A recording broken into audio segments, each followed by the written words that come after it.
ورحمۃ اللہ تعالی وبرکاتہ۔ امید ہے آپ اپنی حضرات بخیر و عافیت ہوں گے اپنے اپنے مقامات پر، اور مکمل احتیاطی تدابیر مکمل آپ حضرات اپنائے ہوں گے، اسے فالو کر رہے ہوں گے۔ اب جیسا کہ گزشتہ سنڈے کو ہماری ایک محفل ہوئی تھی، اسی طرح آج کچھ سوالات کے ساتھ آپ کے سوالات ہیں، اور آپ کے سوالات کو ہم نے قلم بند کر لیا ہے۔ انشاءاللہ تعالی ایک ایک کر کے ہم پہلے سوال عرض کریں گے، اور اس کے بعد انشاءاللہ تعالی حضرت کی زبان پاک ترجمان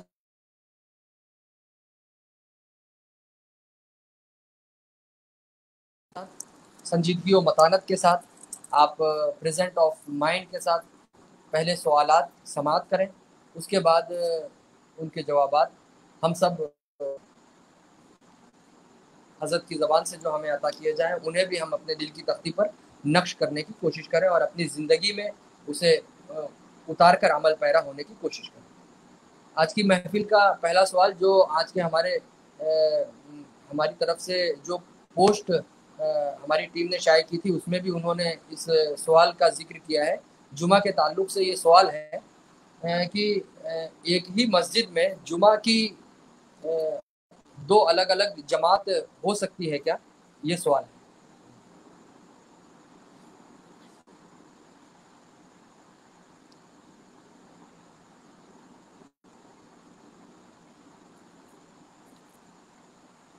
بسم اللہ الرحمن الرحیم، نحمدہ و نصلی علی رسولہ الکریم۔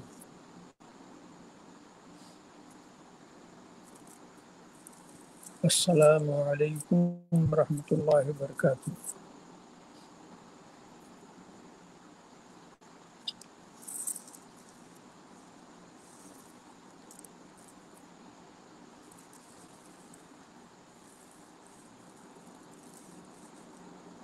سوال جو کیا جا رہا ہے اور جس ماحول میں کیا جا رہا ہے، وہاں باضابطہ بااصول انداز سے ایک مسجد میں جماعت کرنے کی اجازت نہیں دی جا رہی ہے، آپ دو جماعت کرنا چاہتے ہیں۔ پہلے ماحول بننے دیجیے گا، پھر فتویٰ پوچھیے گا، اور یہ اپنے قریب مفتیوں سے بھی آپ سمجھ سکتے ہیں۔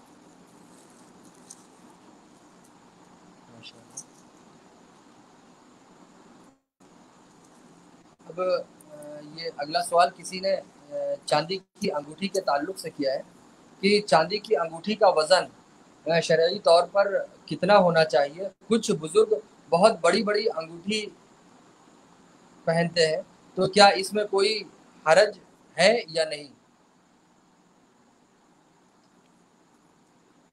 جو شریعت میں اجازت دی ہے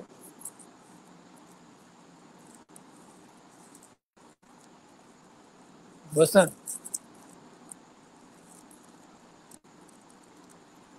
چار ماشا سے زیادہ نہ ہو، چاندی کی ہو، اس پر کوئی ایک نگ ہو، نگ کتنا بھی قیمتی ہو، یہ ہے انگوٹھی۔ اور جس کا ذکر سوال میں ہے وہ انگوٹھی نہیں، وہ تو انگوٹھا ہے، اس کی کہیں اجازت نہیں۔ اس سے نقصان یہ کہ اس انگوٹھے کو جب آپ پہن کے نماز پڑھیں گے تو آپ کی نماز واجب الادا ہوگی، لوٹانا واجب ہوگا۔ اس سے بڑا نقصان اور کیا؟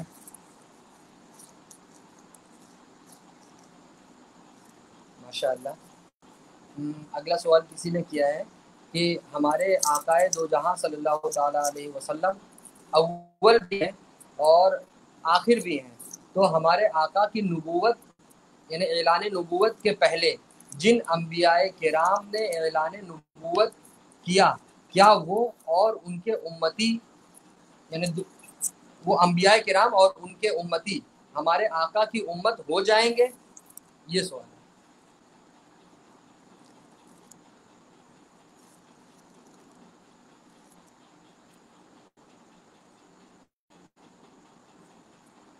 اس کا جواب تو سرکار رسالت نے دے ہی دیا. ارسلت الی الخلق کافہ، میں تمام مخلوق کا رسول بنا کے آیا. انسان اور جنات ان کو چھوڑیے، تمام مخلوق. تو جن کا جتنی مخلوق ہے وہ سب کے رسول اللہ کے رسول ہیں. تمام مخلوق کا رسول بنا کے آیا. ارسلت الی الخلق کافہ، پوری مخلوق کا رسول مجھے بنائے گا.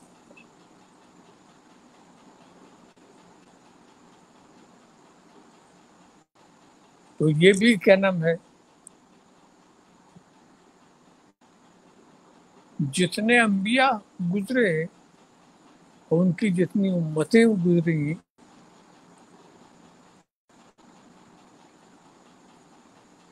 رسول کی رسالت عامہ ان پر بھی ان کو بھی اپنے دامن میں لیے ہوئے ہیں.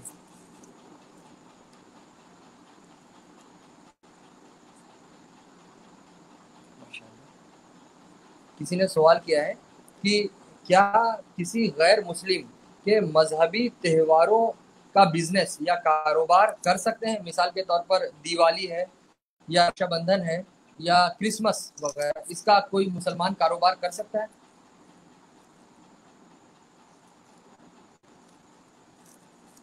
آپ خود سمجھتے ہیں کہ غیر مسلم کے مذہب کا، مسلمان اپنے مذہب کا پابند ہے، غیر مسلم کے مذہب کا پابند نہیں ہے. جو غیر مسلمین کر رہے ہیں، کرنا چاہتے ہیں، وہ آپ کرنا چاہتے ہیں. آپ اپنے ہی دین پر قائم رکھیے، اپنے ہی مذہب کی اتباع کی. جہاں تک آپ کے مذہب نے جتنی اجازت دی ہے اس کے آگے آپ تجاوز کرنے کی کوشش نہ کریں.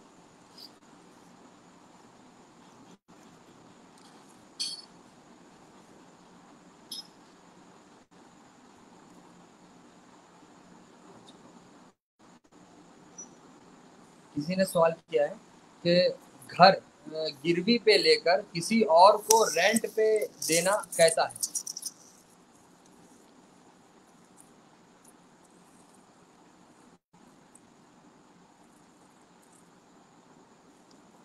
دیکھیے، کسی سے رہن لیتے ہیں نا، یہ وہی گروی جس کو کہتے ہیں،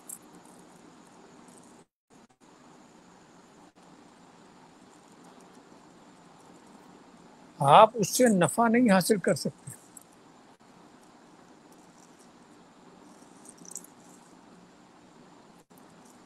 آپ کسی سے مکان لے لیں یا کچھ لے لیں اور لینے کے بعد آپ اس سے فائدہ حاصل کریں یا آپ حاصل نہیں کر سکتے. وہ چیز امانت میں آپ کے پاس رہے گی، پھر جب واپس مانگیں گے تو اس کو واپس کر دیں گے. تو اس کی حیثیت یہ نہیں کہ آپ اس کو خود دوسرے کو دے دیں.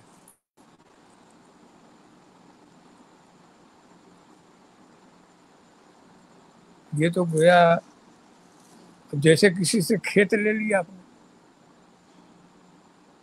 تو کھیت تو لے لیا مگر آپ اس میں کھیتی کریں، اس کا نفع اس کی اجازت نہیں.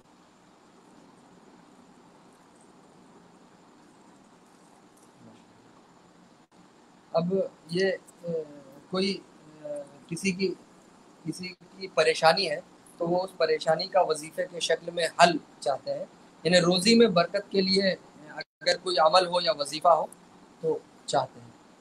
کوئی بھی استغفار ان کو یاد ہو، اسی استغفار کی کثرت کریں. نماز پابندی کریں 5 وقت، نہ اس میں سستی ہو نہ اس میں سستی ہو. اب چاہے سبحان اللہ و بحمدہ، سبحان اللہ العظیم و بحمدہ استغفر اللہ، اس کو استغفار ملائکہ کہتے ہیں، استغفار اولیاء اس کو. یا کوئی بھی استغفار یاد ہو، استغفر ما کرتا ہو قولا فعلا سمعا ناظرا ولا حول ولا قوت الا باللہ العلی العظیم. 100 بار روز پڑھا کریں اس کو. اور اس میں نماز کی پابندی بہت ضروری ہے. جس سے مانگنا ہے اس کو راضی بھی تو رکھو. نافرمانی میں اس کی رضا نہیں ہے.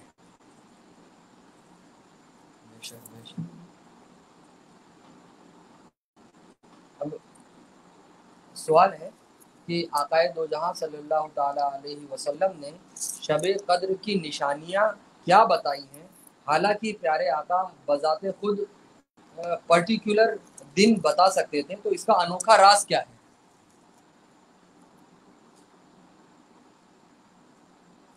ویسے اس طرح کا سوال نہیں کرنا چاہیے کہ رسول نے ایسا کیا اس کا راز کیا ہے، خدا نے ایسا کیا اس کا راز کیا ہے. ہم آپ سے یہ نہیں پوچھیں گے آپ سے ایسا سوال کیوں کر رہے ہیں، اس کا راز کیا ہے. ہم یہ سوال آپ سے نہیں کریں گے. ہاں اس کی حکمت آپ سمجھنا اگر چاہتے ہیں وہ ایک الگ چیز ہے.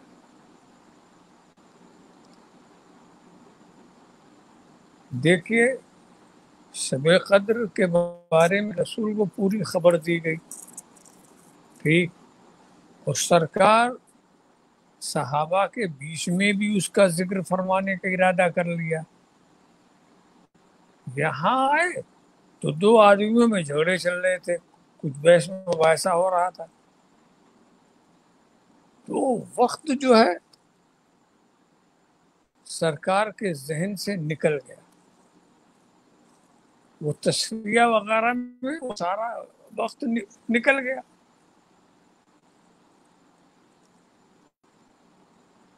تو ظاہر ہے کہ اس کا وقت بتانے والا بھی خدا، اور پھر اس وقت کو نکال دینے والا بھی وہی، اور پھر بعد میں سرکار کو اس کا علم دیا گیا. اور سرکار نے یہ دیکھا کہ بتانے میں اچھائی ہے امت کے لیے یا نہ بتانے میں. وہ ایک ہی رات تو ہوتی نا، ایک ہی وقت تو ہوتا، تو امت اس وقت میں کافی محنت کا مظاہرہ کر سکتی تھی.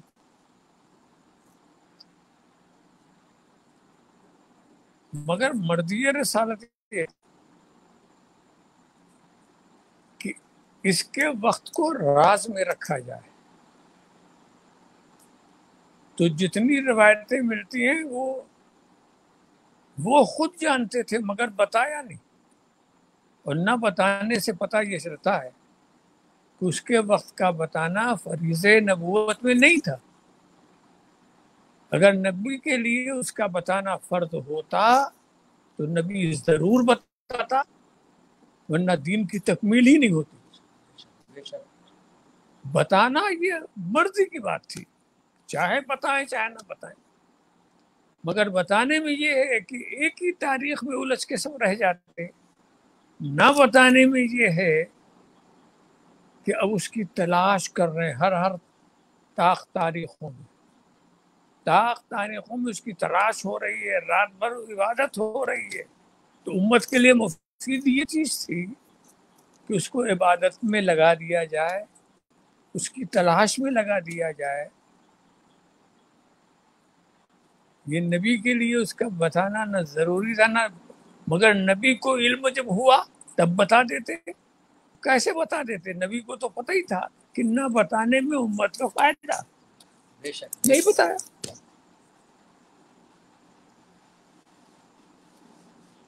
اس میں روایتیں بھی ہوتا ہے، جو مشہور روایتیں ہیں رمضان شریف کے آخری عشرے کی طاق راتیں،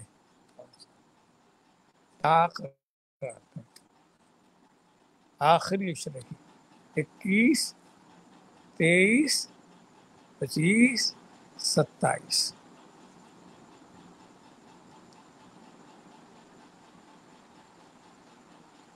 یہ تاخرات ہیں۔ ایسی بھی روایت ہے کہ ایک رمضان سے لے کے آخری رمضان تک تلاش کرو، یعنی رمضان کے ہر تاریخ جو ہے اس میں شب قدر ہو سکتی ہے۔ تو روایت تو زیادہ جو مشہور ہوئی وہ یہی، بہت سارے بزرگوں نے دیکھا ہے وہی، تو وہ 27 مشہور ہو گئی، مگر یہ مشہور ہے، مگر ان سب تاریخوں میں بزرگوں نے دیکھا ہے، کسی نے 23 میں دیکھ لیا، کسی نے 25 میں دیکھ لیا۔ بہرحال یہ روایتیں ایسی ہیں، اس میں عبادت و ریاضت کرے۔ اور رمضان شریف کا تو یہ ہے کہ پورے رمضان شریف کی ہر رات کو آپ کو شب قدر ہی سمجھ کر کے عبادت کرنا چاہیے۔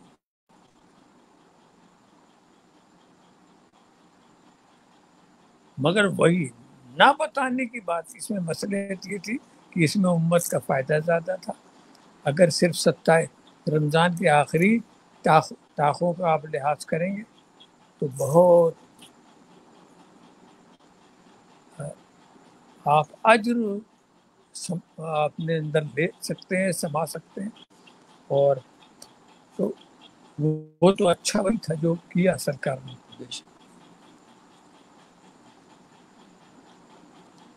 اب یہ اگلا سوال جو ہے یہ سوالات خیالات کے تعلق ہے، یعنی کہ ہمیں ہمارے ذہن میں جو خیالات آتے ہیں وہ اچھے بھی ہوتے ہیں اور برے بھی ہوتے ہیں۔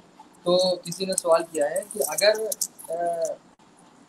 کسی کے ذہن میں گندے یا برے خیالات آ رہے ہیں تو ذہن کو ان خیالات سے پاک کرنے کا کیا طریقہ ہے؟ ذہن کو ان خیالات سے پاک کرنے کا طریقہ یہ کہ استغفار کی کثرت کیجیے، ہر وقت باوضو رہیے، سبحان اللہ سبحان اللہ۔ سوئیے تو باوضو، چلیے پھریے تو باوضو، اور جب وضو آپ کا ٹوٹ جائے تو فوراً وضو کر لیجیے، اور ہر وقت استغفار پڑھتے رہیے، درود شریف پڑھتے رہیے، اللہ کا فضل ہوگا، سب پاک ہو جائے گا۔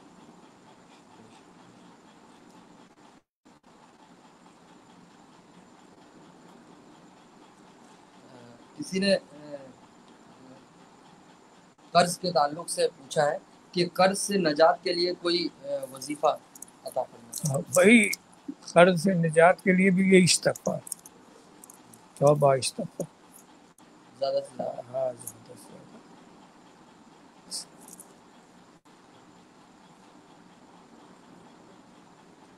وہ استغفار ملائکہ جو ہم نے بتایا وہ خاص طور سے قرض کے سودوش ہونے کا راستہ ہے۔ سوال یہ ہے کہ ہر بار توبہ کرتا ہوں اور ہر بار توبہ ٹوٹ جاتی ہے، تو کوئی ایسی رہنمائی فرمائے جس سے توبے پر جس کو دیکھو، آپ ہر بار توبہ جو کرنے، آپ نے آج تک ایک بار بھی توبہ نہیں کی۔ توبہ تو وہی ہے جو ہو جائے تو ٹوٹے نہ، بے شک بے شک بے شک۔ اس کی حفاظت کیجیے۔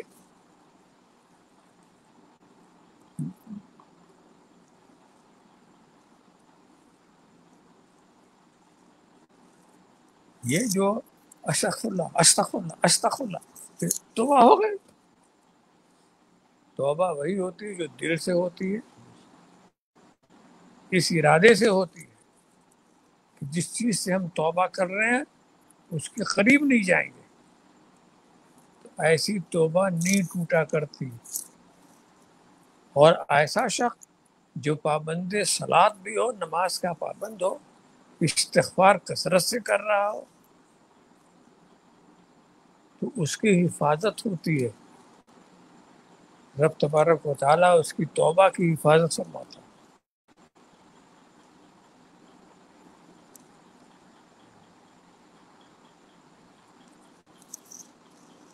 اگلا سوال کسی نے کیا ہے کہ مجھے کچھ وقت پہلے کسی نے پوچھا کہ تم سنی یہ کہتے ہو کہ نبی اور سارے ولی زندہ ہیں، تو پھر تم نبی اور ولی پر فاتحہ کیوں پڑھتے ہو؟ فاتحہ تو مردوں پر کیا جاتا ہے. ہم تو یہاں دیکھتے ہیں کہ کچھ لوگ ایسے ہیں جو اپنے مردوں کو فاتحہ نہیں کرتے. سمجھے؟ فاتحہ کہتے ہیں ایصال ثواب کو.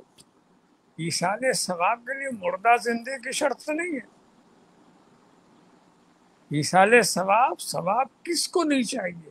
مردوں کو نہیں چاہیے کہ زندوں کو نہیں چاہیے. تو ایصال ثواب کرتے ہیں جو ثواب کے یہاں محتاج ہے وہ ثواب کے وہاں بھی محتاج ہے.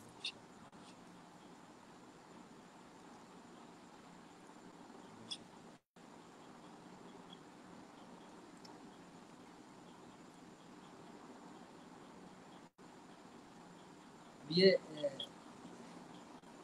شادی کے تعلق سے کسی نے پوچھا ہے کہ اگر شادی نہ ہو رہی ہو تو کوئی ایسا وظیفہ کہ جس سے ایک اچھا رشتہ ٹھیک ہے، میسر آ جائے. دعا تو سب سے بڑی چیز ہے.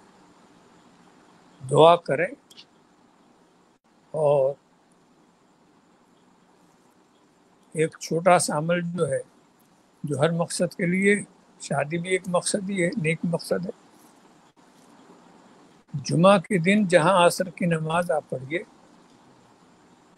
اسی مسلح پر بیٹھ جائے.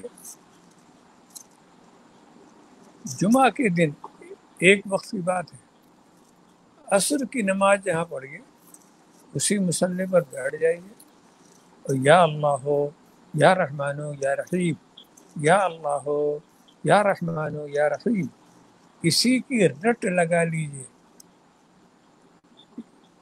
یہاں تک رٹ لگائیے کہ مغرب کا وقت آ جائے اور اس وقت اپنے اس مقصد کے لیے دعا کیجیے. یہ آپ تنہا اپنے مقصد کے لیے کر سکتے ہیں، 2-4 لوگ بھی الگ الگ اس چیز کو اپنے مقصد کے لیے کر سکتے ہیں. ایک مقصد کے لیے 4 آدمی کر رہے ہوں وہ ٹھیک ہے، مگر 4 مقصد کے لیے ایک آدمی کر رہا ہو یہ ٹھیک نہیں. تو اب اس طرح سے آپ کیجئے، ایک جمعہ ہو جائے اب دوسرا جمعہ عصر سے مغرب، یہ ہو جائے تو تیسرا جمعہ عصر سے مغرب. تو اس کا کورس کم سے کم 7 جمعہ، زیادہ سے زیادہ 40 جمعہ.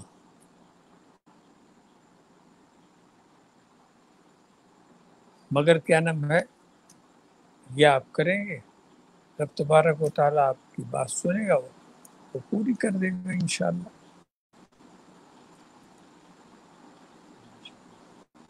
اور اس وظیفے میں ایک بات اور بھی ہے کہ کبھی کبھی کیا ہوتا ہے، کچھ حضرات اس غلط فہمی میں ہو جاتے ہیں کہ اگر بالفرض اس جمعہ کو وہ اپنے وطن میں ہے اور آنے والے جمعہ کو وہ کسی کام کی غرض سے اپنے وطن سے دور چلے گئے تو جگہ بدلنے سے کوئی اس میں نہیں جگہ ہوگا کچھ بھی نہیں. جہاں آخر جمعہ جہاں وہاں اثر ہوگی کہ نہیں. جمعہ بھی ہے تو اثر بھی ہے، اثر کی نماز پڑھو گے کہ نہیں وہ وہیں پڑھ لو. اور ماں بہنیں جو ہیں تو ان ہاں وہ بھی پڑھیں گے. اب یہ کہ ایسے وقت میں جہاں نماز نہیں پڑھ سکتی وہ خالی بیٹھ کے یا اللہ ہو یا رحمان ہو یا رحیم کہیں گی، اس کی رٹ لگائیں گے، نماز نہیں پڑھیں گے کچھ پاک صاف ہو کر. نہیں، مہینے میں کچھ ایسے ایام آتے ہیں انہیں کی وہی بات ہے جب وہ نماز نہ پڑھ سکتی ہو اس میں بھی اس میں پھر بھی وضو تو کر ہی لیں گے، سمجھا. اس میں بھی اسی یا رحمان ہو یا رحیم، یا اللہ ہو یا رحمان ہو یا رحیم، اس کی رٹ لگائیں. اور مغرب کا جب وقت ہے اس وقت دعا کرنا. صاحب مقصد جو ہے وہ خود کرے یہ اچھا ہوتا ہے، اس کے لیے دوسرے لوگ بھی کر سکتے ہیں. وجہ کہ خود کرے گا تو پورے خلوص کے ساتھ کرے گا، توجہ کے ساتھ کرے گا. دوسرا کرے گا پتہ نہیں کیسا کر رہا، دھیان کدھر ہے، زبان کدھر ہے. اپنا کام تو خود ہی کرے تو اچھا.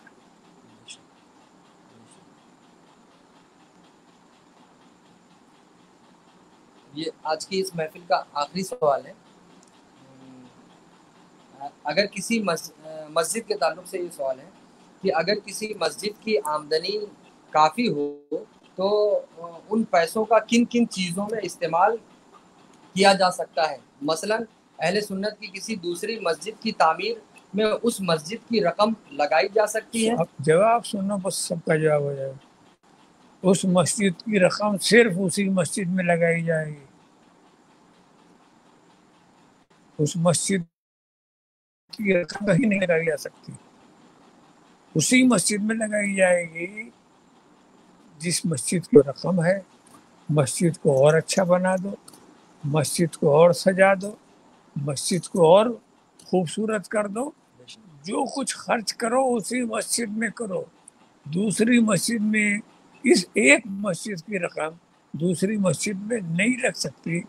ہاں ایسی چیزیں جو مسجد میں چٹائیاں ہیں یا کچھ خراب ہو جانے والی چیزیں خراب ہو گئی ہیں، لکڑیاں اس میں کام نہیں، مکان بنایا اور وہاں کی لکڑیاں فاضل ہو گئیں، ضائع ہو جائیں گی، تو اس کو آپ بیچ سکتے، جو متولی ہوگا وہ اس کو بیچ سکتا ہے، اور مگر بیچے تو مسلمان کے ہاتھ بیچے، تاکہ ان لکڑیوں کو وہ بھی کسی ادب کی جگہ پہ لگاویں، ادھر ادھر جگہ پر نہ لگائیں، وہ یہ کر سکتا ہے۔ مگر مسجد کی رقم دوسری مسجد میں بھی نہیں لگ سکتی، تو کہیں اور کہاں لگے گی؟ دوسرے کسی بھی ہاں کسی کا ضرورت میں نہیں۔ کسی بھی ضرورت میں۔ ماشاء اللہ۔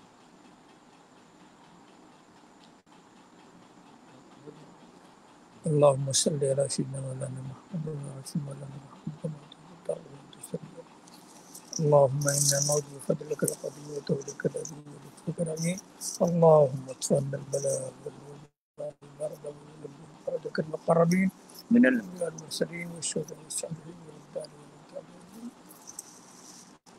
إن الله وملائكته يصلون على النبي يا أيها الذين آمنوا صلوا عليه وسلموا تسليما اللهم صل على سيدنا مولانا محمد وعلى